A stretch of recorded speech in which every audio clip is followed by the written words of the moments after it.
न जाओ। बांके बिहारी लाल जी रथ में बैठ जाते हैं। गोपियां जब देखती हैं नहीं मानेगा जाएगा, गोपियां कहती हैं कन्हैया ठीक है, जा रहे हो तो जाओ, लेकिन एक बात याद रखना हमेशा, 2 दिन से यदि एक क्षण भी ज्यादा हो जाएगा तो समझ लेना हमारे प्राण चले जाएंगे। हम 2 दिन से ज्यादा बर्दाश्त नहीं कर सकते। तुरंत आ जाना। और 2 दिन के लिए कितनी व्याकुलता को प्रकट करती हैं, बार बार कहती हैं कन्हैया से, मुरली वाले ओ मुरली वाले,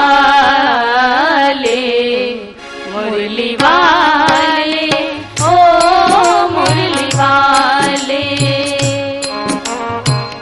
तुझे खो के मन कोई, तुझे खो के मन कोई कैसे संभाले, मुरली वाले ओ मुरली वाले, मुरली वाले ओ मुरली वाले, राजा प्यारे सांवरिया ओ हमारे सांवरिया, राजा प्यारे सांवरिया ओ हमारे सांवरिया,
कि 2 दिन कैसे रहेंगे, जबकि कोई पल भर जो देखे नहीं गाँव में, बूढ़े हो के बावरिया सोए गली गली गाँव में,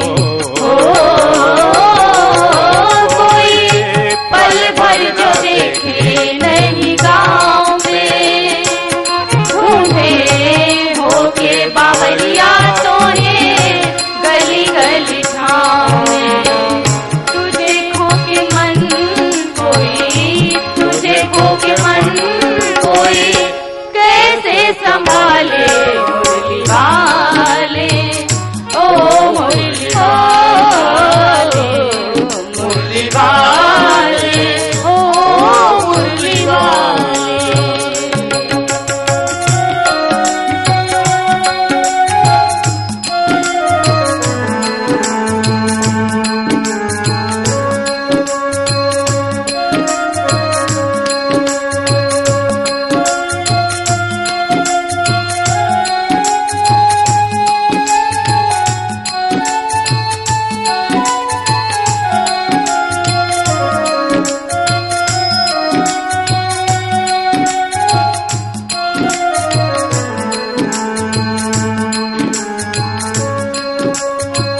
भगवान श्री कृष्ण जाने लगते हैं। गोपियां हाथ पकड़ के कहती हैं कन्हैया से कि कन्हैया 2 ही दिन अपनी स्मृति, अपनी याद बनाए रखना हमारे हृदय में। हाथ पकड़ के बांके बिहारी लाल जी का, कन्हैया का, कृष्ण का पकड़ के और कहती हैं कि कान्हा साथ साथ चलना मेरी राहों में, हो अगर गिर मैं जाऊं तो उठा लेना बाहों में, हो कान्हा साथ साथ चलना मेरी राहों में,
हमारे बाके बिहारी गोपियों से विदा लेकर के निकलते हैं और राधा रानी जी के पास जाते हैं।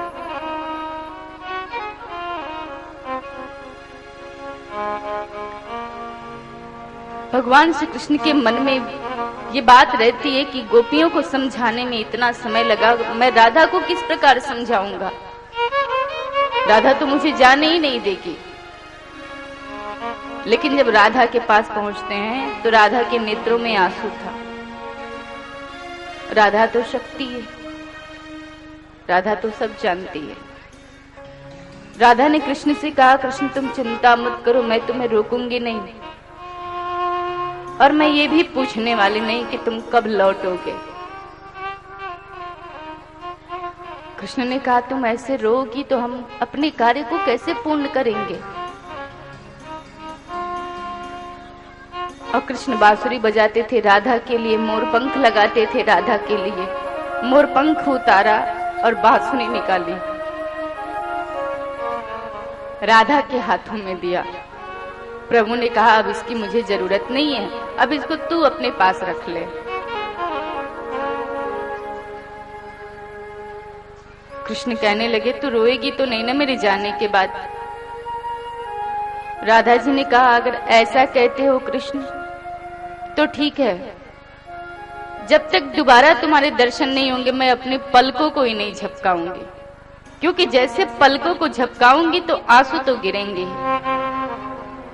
गोरी गोरी हमारी राधा रानी, कानों में फूलों के पुष्प, गले में फूलों की माला, मस्तक पे भी फूल, हाथों में फूलों के कंगन। हमारे बाके बिहारी लाल जी से कहती हैं, पलके नहीं झपकाऊंगी जब तक दोबारा तुम्हारे दर्शन नहीं हो जाते मुझे। बांसुरी दिया, मोरपंख दिया और अक्रूर जी के साथ कृष्ण जी बलराम जी मथुरा की तरफ प्रवेश किए।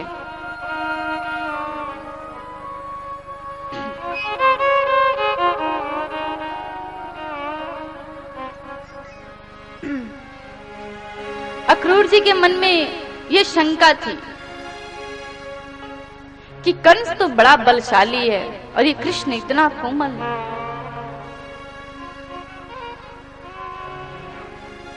कैसे क्या होगा आगे की लीला, प्रभु क्या करेंगे, क्या होने वाला है, तरह तरह की शंकाएं मन में हैं। भगवान श्री कृष्ण आगे निकले, अक्रूर जी वहां यमुना नदी में गए स्नान करने के लिए। भगवान श्री कृष्ण समझ गए कि अक्रूर के मन में क्या चल रहा है, क्या दशा है, क्या मन स्थिति है उनकी। गए स्नान करने के लिए, जैसे डुबकी लगाई अंदर क्या देखा, जो कृष्ण बाहर हैं वही कृष्ण शेष शैया पर सोए हुए हैं और वो बलराम जी जो शेष हैं और राधा स्वरूपा लक्ष्मी जी चरणों की सेवा कर रही हैं।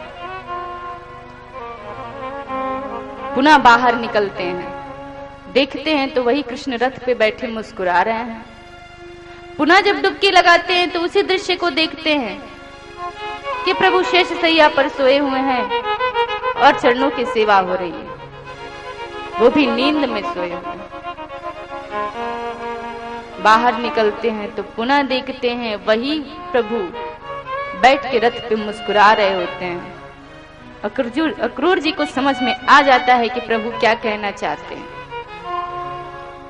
तुम अपनी सारी चिंताएं समाप्त कर दो।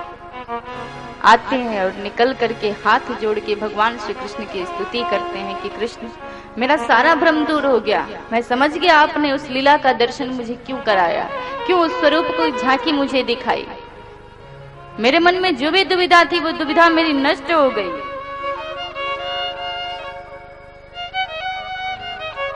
प्रभु मथुरा में प्रवेश करते हैं अक्रूर जी के साथ। सारे मथुरा वासी बड़े प्रसन्न हैं। सब जब भगवान श्री कृष्ण मथुरा में प्रवेश करते हैं तो जैसे राम जी जब प्रवेश किए थे जनकपुर में, तो सारे जनकपुर वासी मार्ग में आ गए थे प्रभु का दर्शन करने के लिए। और जितनी भी जनकपुर की स्त्रियां थीं, नई नवेली जो दुल्हनें थीं, वो झरोखे में से भगवान राम को देखने लगी। कोई छत पे खड़ी होके देख रही है। सारे जनकपुर वासी फूल लेकर के हाथ में खड़े हो गए कि अंधकार जो फैला हुआ है कि धनुष कैसे टूटेगा। सभी इस चिंता में है, सीता को जानकी को कैसा वर मिलेगा। तो राम जी को देख करके सभी पुष्पों की वर्षा करते हैं। सबके मन में ये हो जाता है कि इस अंधकार से रोशनी में हमें यही लेकर के जाएंगे, तो पुष्पों की वर्षा करते हैं। भगवान श्री कृष्ण जब मथुरा में आए, बिल्कुल वैसे सारे नगरवासी मार्ग में खड़े हैं। स्त्रियां छत पे छज्जे पे खड़ी हैं, हाथों में पुष्प लिए पुष्पों की वर्षा करती हैं। कोई झरोखे में से भगवान श्री कृष्ण को देखती है। सभी लोग प्रभु पे पुष्प बरसा रहे हैं, शंख बज रहे हैं, नगाड़े बज रहे हैं, शहनाइयां बज रही हैं प्रभु के स्वागत में, क्योंकि सभी मन ही मन चाहते हैं कि कंस की मृत्यु हो जाए, जय हो, कंस का विनाश हो जाए। सामने तो सभी जय हो करते हैं कंस की, लेकिन मन से सभी यही कामना करते हैं ये राजा नहीं होता तो अच्छा होता। जैसे आजकल के जमाने में होता है ना, वैसे ही क्या होता है, आपके गांव में यदि प्रधान चुना जाता है या कोई नेता चुना जाता है, आप तो वोट दे करके उसको जिता देते हैं। अब यदि वो ठीक से प्रजा का पालन नहीं करता है, मनुष्य की बात, मनुष्य की देखभाल यदि अच्छे तरीके से नहीं करता है, तो सामने पड़ेगा तो सम्मान के लिए आप झूठ मूठ में हाथ जोड़ के प्रणाम तो करेंगे, लेकिन जैसे आगे निकलेगा उसे दो चार गालियां जरूर सुनाते हैं। न जाने कहां से कहां इसको वोट दे दिया और खड़ा हो गया। ये इंतजार प्रतीक्षा करते हैं आप, कब आएगा दोबारा इलेक्शन, ये हटे और जल्दी से दूसरा कोई राजा बने, दूसरा कोई नेता बने, प्रधान बने। कंस के साथ भी वही दुविधा है। सामने सभी जाते हैं, भाई राजनेता है, योग्य भाई सम्मान करना है, सभी हाथ जोड़ते हैं। क्यों? भयभीत होकर के। प्रथम दिन ही मैंने कहा था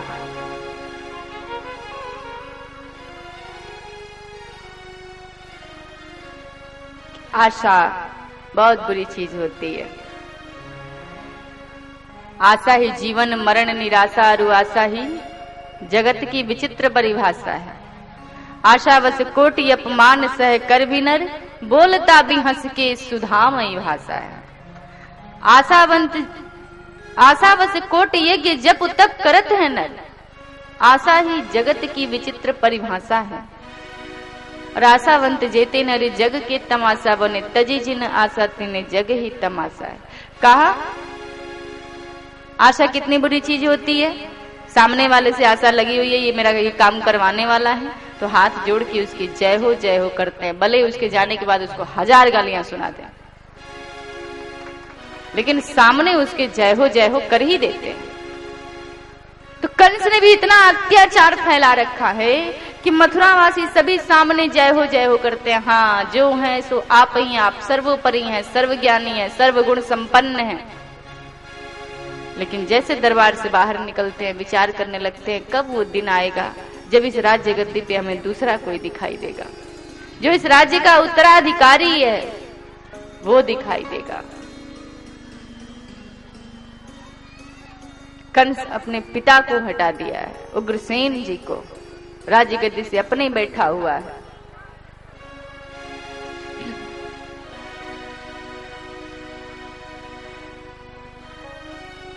प्रभु का मथुरा में स्वागत होता है। जब जाते हैं प्रभु तो मार्ग में कुब्जा को देखते हैं, जो कंस को प्रतिदिन तिलक लगाने जाती थी। है तो कुब्जा, लेकिन उसके हाथ का चंदन जब कंस को लगता है तो कंस अपने आप को बड़ा सौभाग्यशाली समझता है, उसका दिन बड़ा अच्छा गुजरता है। आज जैसे कुब्जा जा रही है, भगवान श्री कृष्ण मार्ग में ही है। कुब्जा मिल गई, प्रभु कुब्जा का रास्ता रोकने लगे, इधर से जाए तो इधर, इधर से जाए तो इधर। कुब्जा कहने लगी मुझे जाने दो।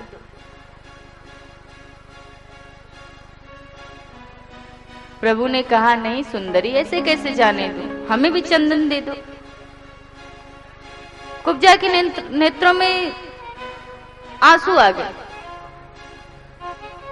तुमने मुझे सुंदरी कहा? भगवान श्री कृष्ण ने कहा हाँ। क्यों? कहा नहीं, ये आज तक शब्द किसी ने कहा नहीं था मुझे। मैं कहां से सुंदर दिखाई देती हूं, मैं तो सुंदर हूं ही नहीं। प्रभु ने कहा हम जिस सुंदरता को देखते हैं उसके लिए स्वरूप की नहीं मन की आवश्यकता होती है, क्योंकि हम शरीर की सुंदरता को नहीं देखते, हम हृदय की सुंदरता को देखते हैं, मन की सुंदरता को देखते हैं। और तुम्हारा मन अतिशय सुंदर है।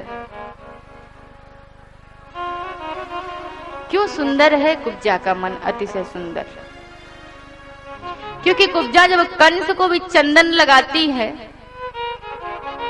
वो कंस जो कृष्ण को मारना चाहता है, उस कंस को भी जब चंदन लगाती है तो मन में उसके यही भाव रहता है कि मैं कंस को नहीं कृष्ण को चंदन लगा रही हूं। लगाती है कंस को, लेकिन मन में विचार करती है कि ये हैं कृष्ण।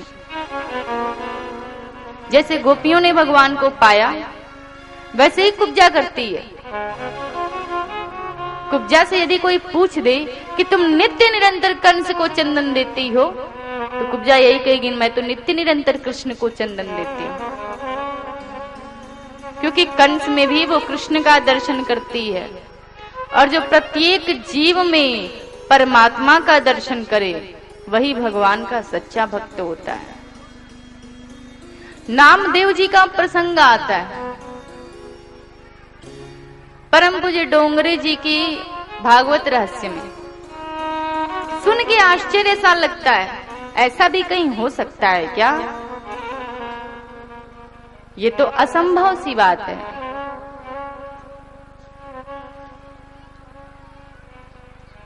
नामदेव जी प्रतिदिन सबको भोजन कराने के बाद भोजन करते थे और प्रत्येक जीव में भगवान का दर्शन करते थे। वो चाहे कोई भी हो, उनको ठाकुर जी दिखाई देते थे हर एक जीव में। एक दिन नामदेव रोटी बनाए, रोटी बना करके रखे हुए थे, इतनी सारी बना ही रहे थे कि तब तक कुत्ता आया।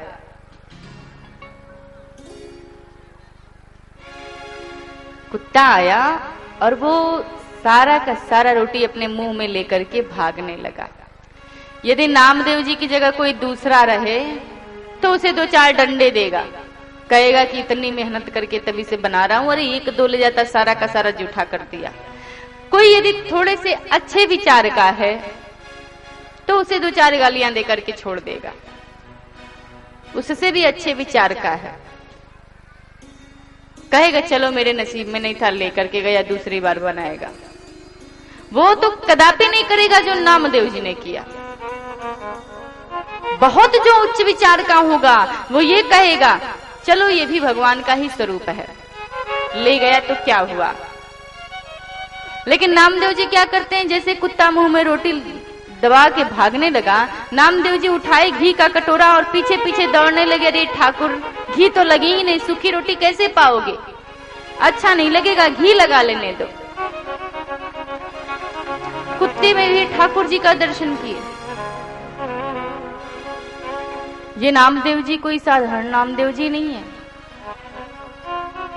ये नामदेव जी बाल्यावस्था में जब 5 वर्ष के थे,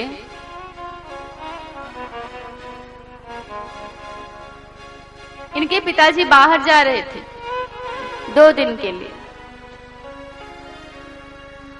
नामदेव को क्यों प्रेम हुआ था ठाकुर जी से? बाहर गए पिताजी तो नामदेव से कहा कि मैं 2 दिन के लिए जा रहा हूं, ठाकुर की सेवा तुम्हें ही करनी है। 5 वर्ष के बालक थे उस समय नामदेव जी। कहा ठीक है कर दूंगा।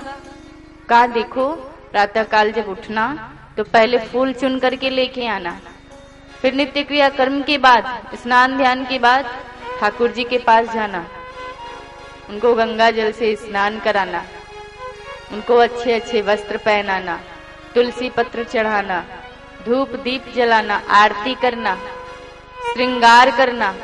तत्पश्चात उनको भूख लगती है, दूध का भोग लगाना और तब जाकर के तो अपने प्रसाद पाना। नामदेव जी ने कहा ठीक है ऐसा ही करूंगा। बता दिए पिताजी और चले गए। दूसरे दिन सुबह नामदेव जी उठे, 5 वर्ष के बालक। नामदेव जी फूल चुन के लेके आए, स्नान किया, ठाकुर जी के पास गए, ठाकुर जी को स्नान कराया, चंदन लगाया, मोर पंख लगाई, तुलसी पत्र चढ़ाए, धूप दीप आरती करी। अच्छे से ठाकुर जी का श्रृंगार करने के बाद नामदेव जी गए और दूध लेकर के आए, ठाकुर जी के सामने रख दिया।